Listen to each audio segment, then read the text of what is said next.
명품 볼링 아카데미의 문성민 대표님 만나뵙겠습니다. 안녕하세요. 네, 안녕하십니까. 대체 명품 볼링 아카데미의 문성민 대표입니다. 네, 저는 현재 군산 아시아 볼링장에 프로샵을 운영하고 있는 문성민 대표고요. 프로샵의 타이틀은 SM 명품 볼링 아카데미라고 볼링 레슨 포함해서 프로샵 용품 판매 그리고 볼링 레슨, 그다음에 볼링장 경영까지 해서 세 가지를 같이 겸해서 활동을 하고 있습니다. 볼링 관련한 직무에 일하시는 게 쉬운 일이 아닌데 이 직무를 선택하게 된 계기가 있을까요? 저는 우리가 흔하게 말하는 엘리트 체육 출신입니다. 볼링 선수로 중학교 때부터 활동을 했고요. 그리고 중학교, 고등학교 때 전국대회에서 일상의 성적을 거둬서 대학까지 진학을 했지만 대학에서 볼링에 대해서 선수 활동보다는 지도자로 좀 전향을 해서 볼링이라는 직무를 선택하게 된 계기는 있을까요? 직무라기보다는 제일 잘할 수 있는 운동이 제일 잘할 수 있는 게 무엇인가를 생각해 봤었을 때 그리고 누군가에게 내가 도움 줄 수 있는 일이 무엇일까라고 생각해 봤었을 때 볼링이 최고의 직업 분위기겠다 생각이 들어서 볼링장을 운영하면서 요구하는 역량이나 능력이 따로 있을까요? 아무래도 볼링을 좋아해야겠죠. 볼링을 좋아하고 볼링에 대한 애착감이 분명히 있어야 됩니다. 어떤 서비스적인 부분이기 때문에 공급자 입장에서 서비스를 주지 못하면 소유자 입장에서는 두 번 다시 찾지 않는 그런 볼링이 되거든요. 그래서 서비스적인 마인드는 확실히 갖고 있어야 됩니다. 성취감 또 어떤 게 있을까요? 아무래도 재밌게 잘 놀았습니다. 재밌게 즐거운 시간 보냈습니다. 인사하고 가시는 손님들 있을 때가 가장 기분이 좋습니다. 내가 그만큼 저 사람에 대해서 만족감을 줬구나. 창업을 하시면서 힘든 점이나 뭐 기억나는 점 있으신가요? 저는 이제 볼링 선수로서도 활동을 했지만 어떻게 보면 경영적인 부분에서 좀 뒤늦게 후발주자로 뛰어든 그런 입장이었거든요. 저하고 같은 선수 생활을 했던 친구들도 보면 대략적으로 30대 초반에 볼링장 경영 일선에 이렇게 나섰는데 저 같은 경우는 조금 다른 업무를 하다가 이쪽으로 돌아온 거라서 약간의 후발주자 개념이 있었어요. 그래서 좀 늦은 감이 없지 않아 있었는데 그 늦은 감을 극복해낼 수 있는 유일한 방법은 제가 소비자 입장이 돼보는 거였어요. 이게 간단하게 용품을 팔더라도 다른 사람하고 똑같이 후발주자로 시작했는데 다른 사람하고 똑같은 입장에 서서 똑같은 가격대에 판다 하면 차라리 나는 서비스라도 뭐 하나 더 주자. 볼링공을 팔더라도 볼링공만 갖고 가는 게 아니고 볼링공에 다른 부수적인 용품들을 조금 더 하나씩 더 챙겨주자. 그만큼 저에 대한 마진율은 좀 떨어지겠죠.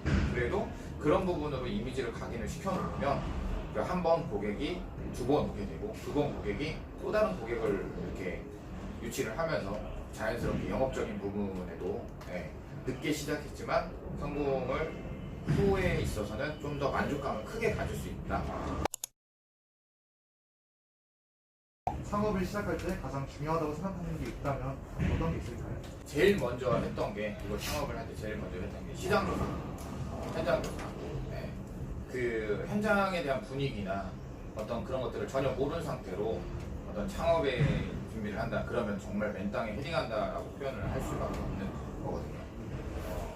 병문이 불여일견이라고 해서 내가 뭔가를 알아야 창업이라는 걸 할 수도 있고 내가 전문적으로 안다고 해도 그 시장 세계를 전혀 이해하지 못하면 창업에 대한 효과성은 자기가 생각하는 그 효과보다는 현저하게 많이 떨어질 거라고 생각합니다.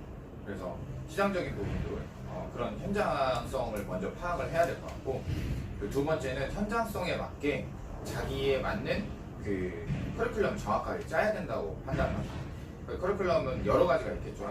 전문성도 당연히 있어야 될 것이고 그 다음에 서비스적인 부분도 있어야 될 것이고 그 다음에 그거에 부응하는 세팅적인 용품이나 그런 것들을 봤었을 때 세팅적인 부분이 있어요. 더 나아가서는 시장성도 시장성인데 본인이 이렇게 어떤 자기의 주제가 있어야 되는 걸 저는 생각을 해요. 모방을 창업을 많이 표현을 하는데 그것도 하나의 방편이긴 한데 방법이긴 한데 그것보다는 자기가 확고한 어떤 주제성이 있어야 된다고 생각을 해요. 로서의 창업을 하신 거고 그 아카데미로서의 또 학생 양성까지 하고 계시는데 네. 이 관련 분야에 청년들이 꿈을 꾸고 있다면 어떠한 말씀을 해주고 싶은지. 그리고 저는 전문성은 기본으로 갖춰야 된다고 생각합니다. 전문성 없이 창업이라는 건 절대 이루어질 수 없기 때문에 전문성을 갖고 그 전문성에 의한 어떤 본인의 생각을, 본인의 사고방식이나 본인의 생각을 접근했었을 때 이게 맞는지 안 맞는지에 대한 판단력이 분명히 있어야 된다고 생각해요. 물론 본인이 안 되겠죠. 네, 그러면 주변 사람들한테 도움을 요청해서 먼저 이렇게 창업을 하고 스타팅업을 하고 있는 사람들한테 도움을 요청해서 확인받고 피드백 받고 나는 이런 방식으로 가야겠다 하는 그런 결과물을 얻기를 바랍니다. 저는. 창업 분야로서 멘토로서의 많은 말씀을 해주셨는데 네. 인생 선배로서로 하실 말씀이 많다고 생각이 들어요. 인생 선배로서 자신만의 인생 노하우가 있다면 어떤 말씀 해주실 수 있을까요? 저는 저의 노하우를 항상 저기다 이렇게 적고 있습니다. 저희 화이트보드 칠판에 있는데 첫 번째는 제가 이제 저희 밑에 보면 엑셀 럭셔리라고 써 있는데 저희 이제 타이틀이에요. 그래서 자신감은 자존감을 높이지만 자만감은 자괴감을 느끼게 한다. 항상 제가 신조처럼 살고 있는 내용 중에 하나. 자신감은 자신감, 자존감을 상당히 높이긴 하지만 자만감은 자괴감을 느끼게 한다는 그 내용을 깊이 생각해 보면 누구나 다 공감할 수 있는 내용이지만 누구나 다 실천할 수 있는 내용은 아닙니다. 그래서 저는 저 부분을 학생들이 있어도 그렇게 강조를 하고 있고 더 나아가서는 저는 이제 교육자 입장이다 보니까 더 나은 스승, 더 빛나는 스승이어야 한다. 항상 그 타이틀로 아이들에게 접근하고 그 다음에 레슨 받으시는 분들한테 접근을 하고 있습니다. 그래서 그 마인드로 쭉 가다 보면 지금의 자리보다는 더 나은 그리고 사람들 기억 속에 남는 교습가가 되지 않을까 하는 생각에 그렇게 우리 이 길을 걷고자 하는 인생 후배들한테 그렇게 얘기를 전달하고 싶습니다. 지금 이 상황에서도 현재 안주하지 않고 미래에 대한 꿈이 있으실 것 같은데 앞으로의 계획이 있으시다면 어떤 게 있으실까요? 제일 가깝게 있는 계획이 지금 현재 군산에 메인이 되는 볼링부가 없습니다. 학생들 위주로 갔었을 때 이게 지금 저한테 레슨 받는 친구들이 초등학생, 중학생, 고등학생, 대학생까지 있는데 우리가 흔하게 말씀하고 있는 흔하게 알고 있는 엘리트 체육의 부서가 없어요. 생활체육 정도의 부서인데 지금 현재 학교에서 엘리트 체육 부서를 만들기 위해서는 대단한 많은 노력들이 필요합니다. 그래서 그 노력들을 저는 그분들의 노력과 수고를 좀 덜어주고자 제가 욕심내는 거는 군산 유스 팀을 만드는 거예요. 군산 유스 청소년들이면 누구나 볼링에 와서 볼링 전공을 삼고 일반 학생으로 학교를 다니되 군산 유스팀의 볼링부원으로서 전국대회 시합도 나가고 그 다음에 군산 시대표, 전라북도 도대표 또는 청소년 대표, 국가대표까지 될 수 있는 그런 팀을 만들고 싶은 게 제 1차적인 목표입니다.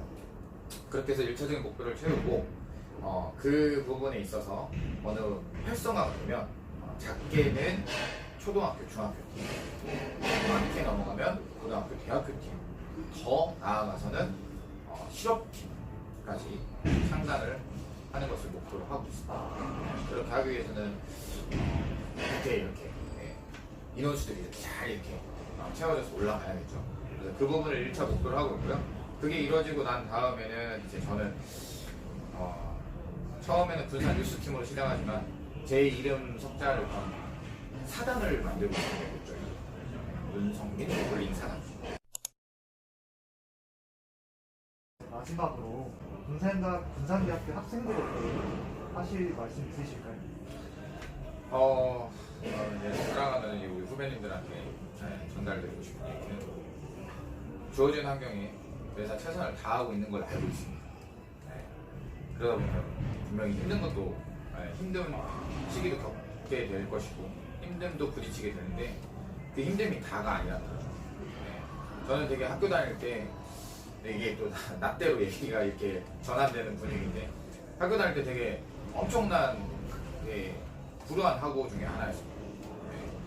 학교 생활도 학교 생활이었지만 학교 끝나고 항상 아르바이트를 2개, 3개씩 늘 해왔고 네. 그래서 잠도 뭐 학부생 때는 많이 자야 하루에 2-3시간 정도? 늘 그 생활을 패턴으로 갖고 다니면서 그 학비도 제가 스스로 벌었고 학교 생활하는 비용도 다 이렇게 하게 됐습니다. 근데 제가 그때 정말 힘들다고 생각하고 나는 더 이상의 발전이 없어, 나에겐 더 이상의 미래성이 보이지 않아 라고 하고 포기하고 힘듦으로 인해서 그 순간을 다 내려왔다고 한다면 지금의 저는 없을 거라고 생각합니다. 지금의 제가 있기까지는 그때 제가 있었기 때문에 네, 그 힘듦과 그 어려움과 그런 것들을 다 이겨내고 버텨내고 했기 때문에 지금의 제가 있다고 생각하거든요. 그래서 뭐 단순하게 시험 보다가 시험이 잘 안 되면 힘듦을 경험할 수도 있을 것이고 뭐 남녀간의 교우관계 중에서도 여자친구하고 헤어진다면 또는 남자친구하고 헤어진다면 그것도 힘듦이 될 수도 있고 네. 근데 그게 다가 아니라는 거죠. 그 힘듦 잘 견뎌내고 극복해내면 지금의 내 모습보다 더 나은 미래의 내 모습이 전개되고 있기 때문에 그거를 절대적으로 그거를 바라보고 열심히 학교 생활했으면 하는 그런 바람입니다. 선배로서, 인생 선배로서 고3대 학생들에게 많은 좋은 기감이 될 것 같습니다. 네, 감사합니다. 바쁜 일정에서도 저희 인터뷰를 응해주셔서 감사하고 좋은 곳에 취지에 맞게 쓰도록 하겠습니다. 감사합니다. 네,